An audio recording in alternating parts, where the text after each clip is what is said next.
There's another short video. What I have here is curled parsley, and I haven't seen these caterpillars in a while, but I was visiting a friend the other day, and a friend was complaining about their parsley being eaten. And what you see here is the caterpillar of a black swallowtail butterfly. Here's another one here. I got about 4 of them, and I told her not to kill them. She was pissed off because they were eating her parsley. I said, don't kill them. Butterflies are having a hard enough time surviving. So she gave me a couple parsley plants, and I took them home. You know what's interesting is they got a, let me grab this guy. One of the things I've learned about caterpillars is they don't move much in the day. What you see is them kind of, their main predator is birds, of course. So what they do is they eat at night and they stay stationary in the day. And that's what they're doing. And I don't know if you've ever raised caterpillars up. It's you can almost see them growing each day. They'll grow more, and they do shed their skin. So they shed their skin relatively quickly. Now these are almost adult size. I shouldn't say adult size, almost at the size where they're gonna pupate. And what I'm doing with these is there's a couple smaller ones here. There's a young man at my church who's just graduated high school, and he found the chrysalis, one of these species, last year. Didn't know what it was. He asked me, I told him what it was, and I told him he needs to string it up, because what they do is they make a strand of silk and they hang themselves like at a 45-degree angle. And if you don't do that, they won't come out properly, and they might have a hard time getting out of the chrysalis. Butterflies have chrysalises, moths make cocoons. That's the distinction between them. And what I wanted to do is they have this crazy defense mechanism. They have a thing that comes out of their forehead that looks like a snake's tongue.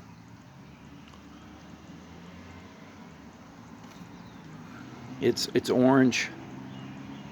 Come on. There's a thing that comes out of their forehead that looks like a snake's tongue. It's just a defense mechanism. But I can't get them to do it. Isn't that ridiculous? Maybe it's too cold. It was cool last night. Yeah, there's another one there. My wife took some really good pictures of these yesterday with her mirrorless camera. So anyway, I just thought I would give you a little video on that. I try to find things of interest just around my property that people may not have seen or paid any attention to.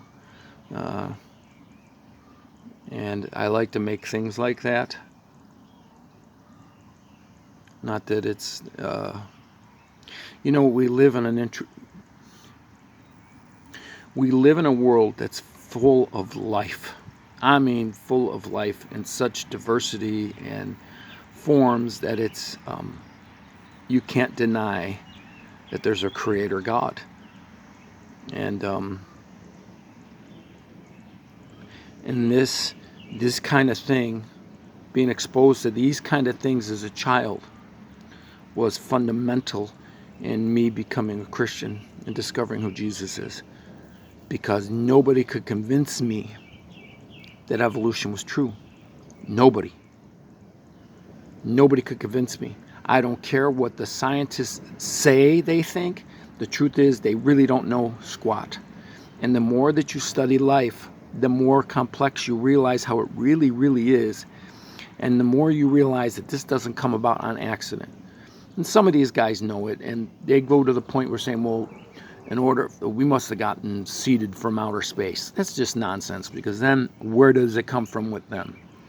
And they start saying, oh, what are the odds? And it's a mathematical thing. No, it ain't. They just don't want to believe. They don't want to have God in their knowledge system.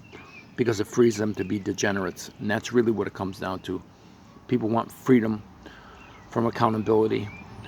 And a creator God holds people accountable, whether you like it or not. And I can get in a whole theological discussion on Jesus and why Jesus is important and all that, but we're going to save that for another day. In the meantime, eastern black swallowtail caterpillars, I wish I could get him to put that thing out of his head. It really does look like the tongue from a snake. So, all right, till next time.